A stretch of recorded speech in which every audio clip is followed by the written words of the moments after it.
Well, good afternoon, everyone, and thank you all for being here. I am joined here today by the U.S. Attorney here in the Middle District of Florida, Lee Bentley.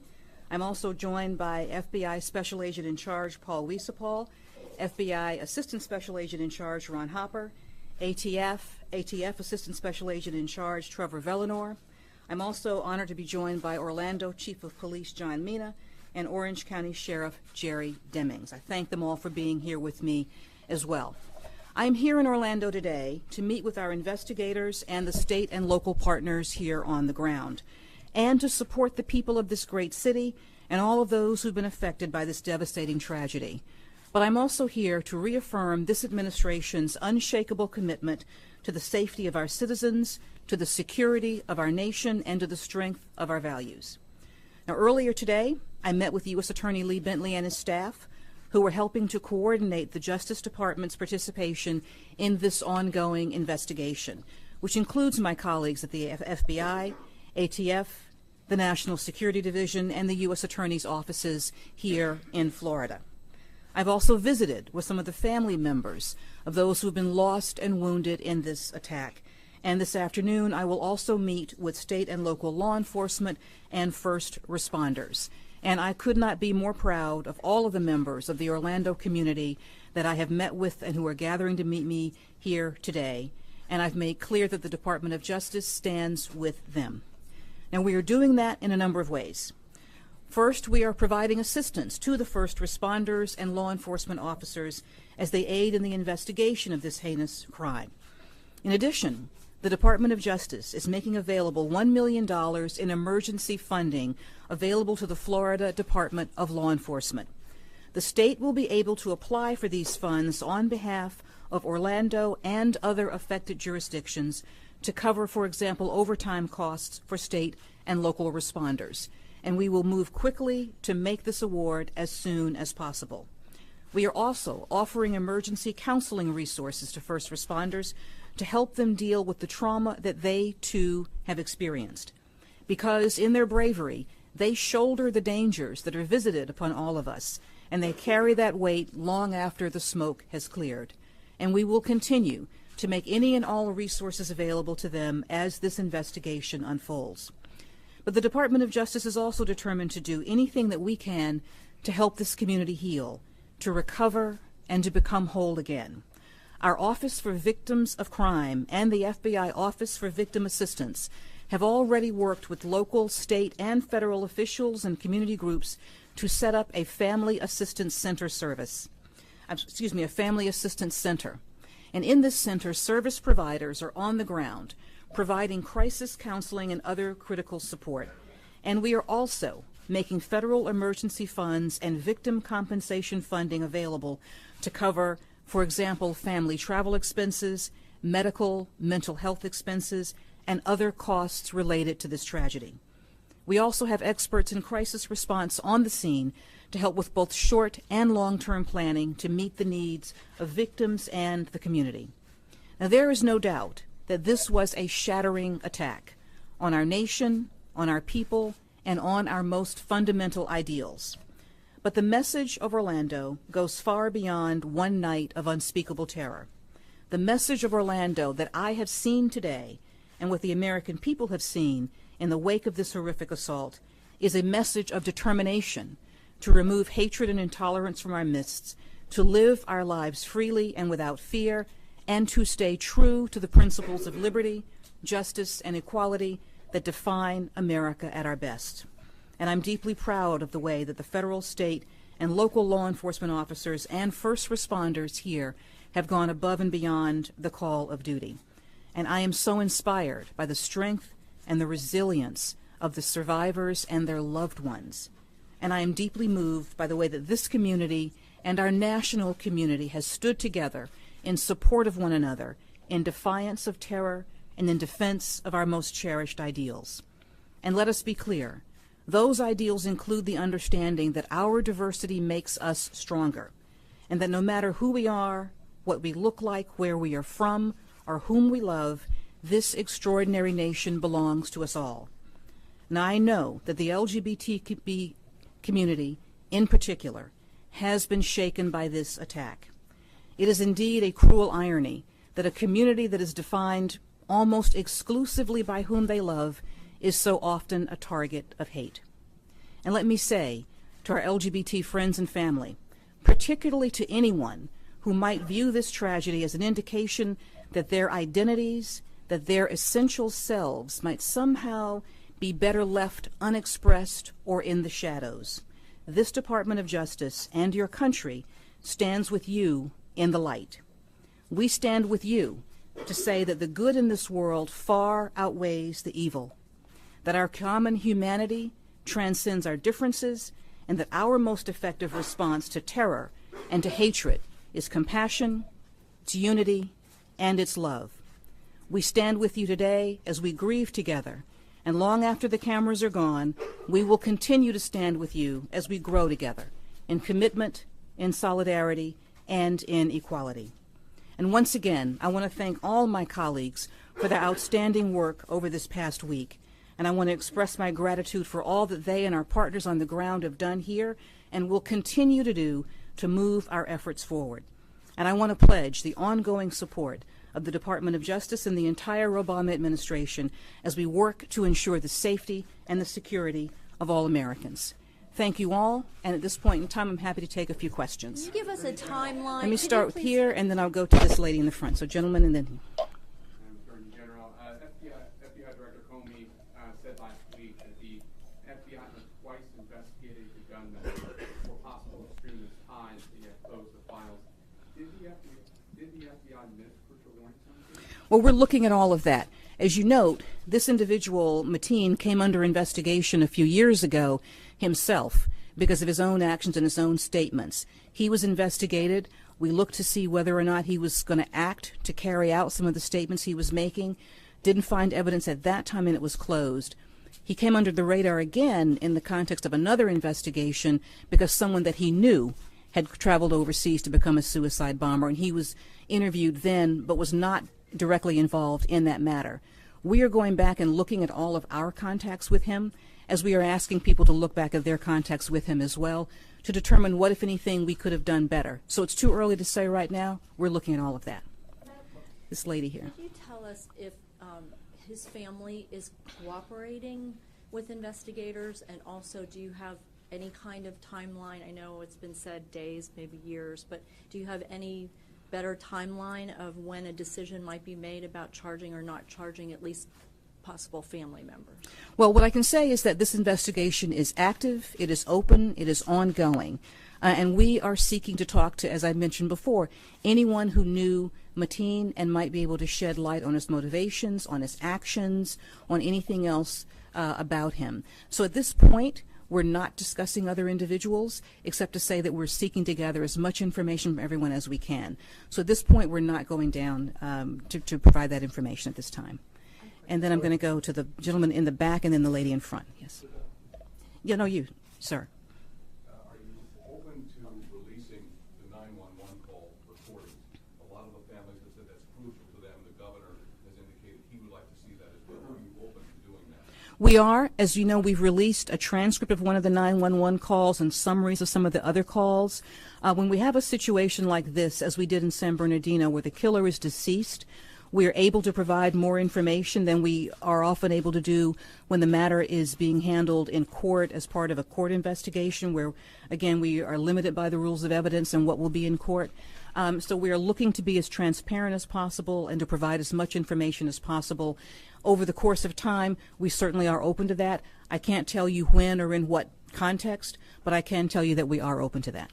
And the lady in front of you. So, given the obvious red flags with the team, does the Bureau deserve blame for missing something? As I've said, we're going to go back and look at all of our contact with him and to see if there's anything that we either missed or could or should have done differently. As we've indicated, the first investigation involved him and his own statements, and the issue is always, is an individual going to act on any statements that might indicate violence? And so a full investigation was done there. The other investigation was of his contacts with someone else, did not involve his own actions, did not indicate that he was headed towards a violent act at that time. But we are going to go back and look at all of that. And I'm going to come to this lady and then right behind you. How many shots were fired by Mr. McKee? Just couldn't hear you. And were fired at Mr. Mateen? So at this point, we are still reconstructing all of that. As you can imagine, the ballistics experts are going through the club and have gathered a great deal of evidence. We are looking to get the answers to those questions. Because this is still under review, I don't have that information for you. And right behind you, yes, Miss. The DOJ has pledged their ongoing support. You said $1 million available in funds, but the Obama administration did deny the state of emergency for Florida. Why was that? I think you're referring to something for the Orlando area, not the state. Yes. Yes. My understanding is that involved the Department of Homeland Security's assessment of another type of funding.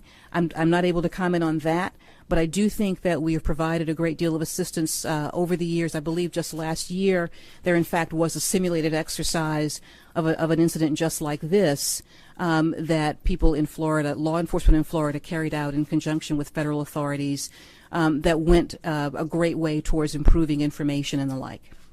I'm going to go right behind you to this gentleman over here and then to this gentleman here. So, sir. Are you convinced that Omar Mateen's wife did not know about this attack, or should she have done more to stop it? Well, we're not going to speak about anyone else's role in this right now while we're investigating the matter, because we're not going to be able to provide that conclusion at this point in time.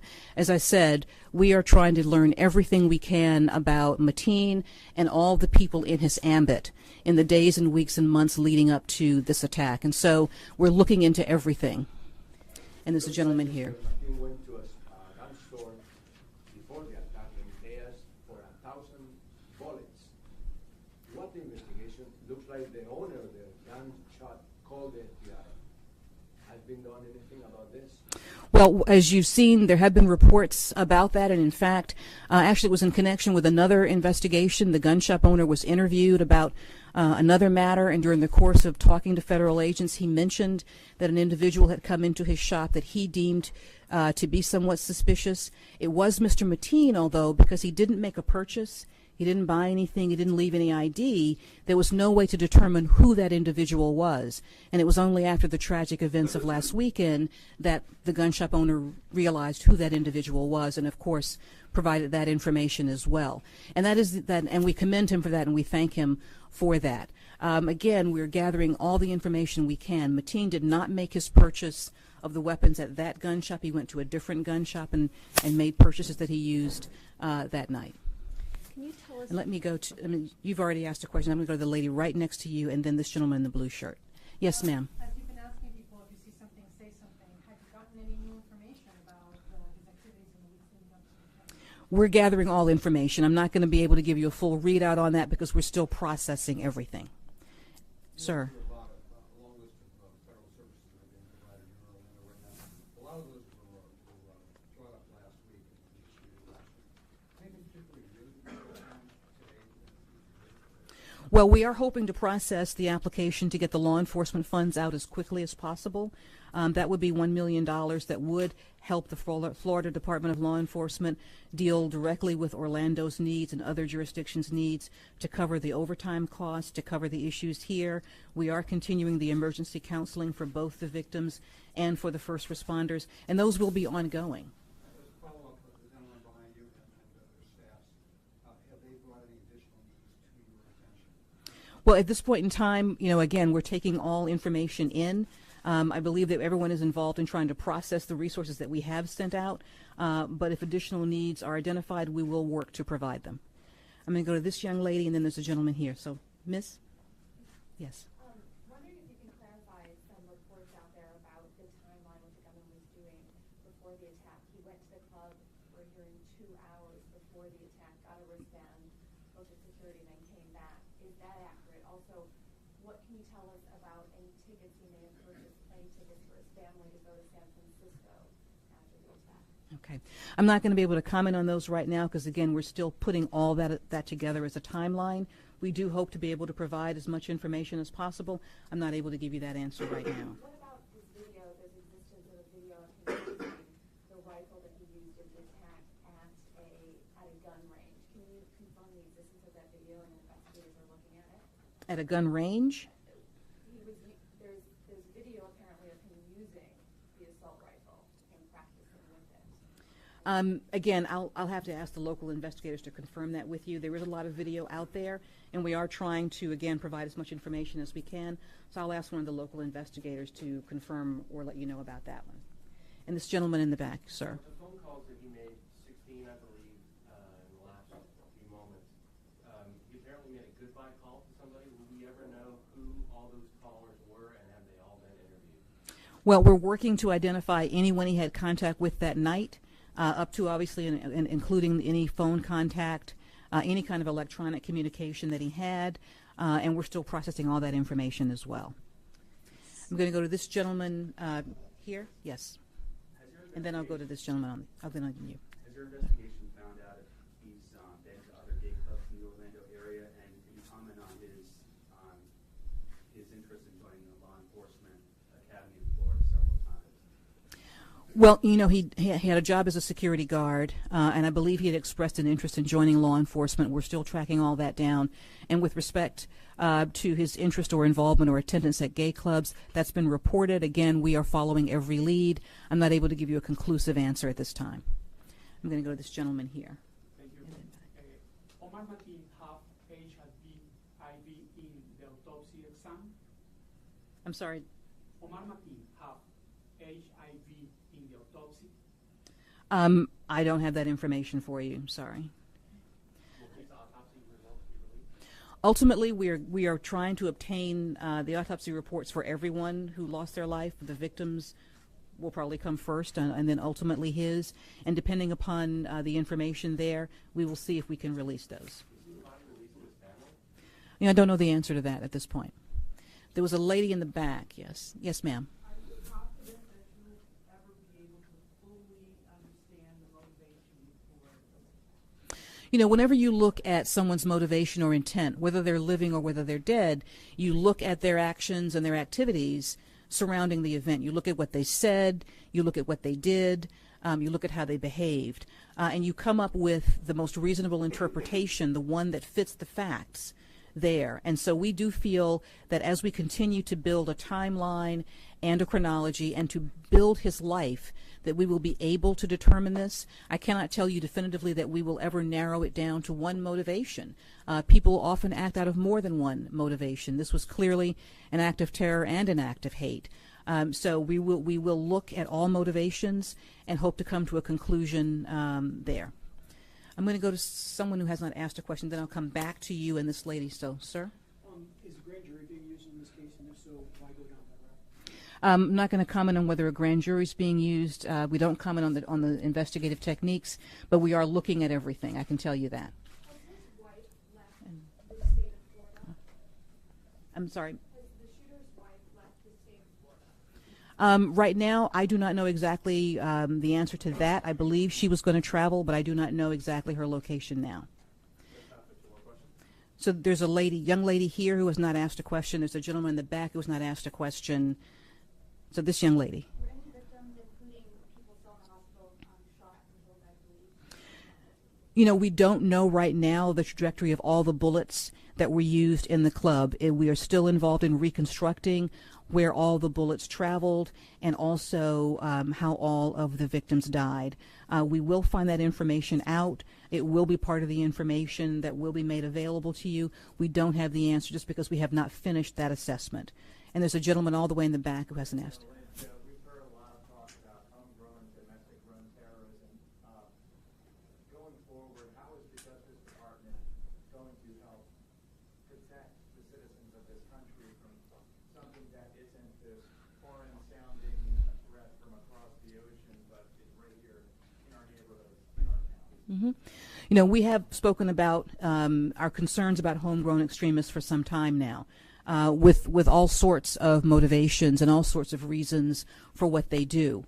And while it's a challenge, it is one that we will continue to investigate and continue to try and prevent. We try and identify individuals who are expressing certain views that might lead them to violence and try and determine when and are they looking to act on that. We also are asking people who know individuals to alert us to concerns that they may have. In many of the cases that we do investigate of homegrown extremists, we find when we look back over the entire investigation that at some point someone was aware of a change or had a concern and noticed something out of the ordinary. So we rely on the public and family members to a great extent. We also have to think about how do we deal with the fact that because we do have a free and open society, and we have to have that violent jihadist ideology is easily consumed by individuals who are led down a path to take certain actions. And how do we break that chain? How do we interject some sort of point there that leads them into a different path? How do we connect with those individuals? And we're looking at all of those things. So I'm sorry for those who didn't, I think we covered, I've tried to get everyone who didn't get to ask a question, so I'm sorry for those of you who didn't.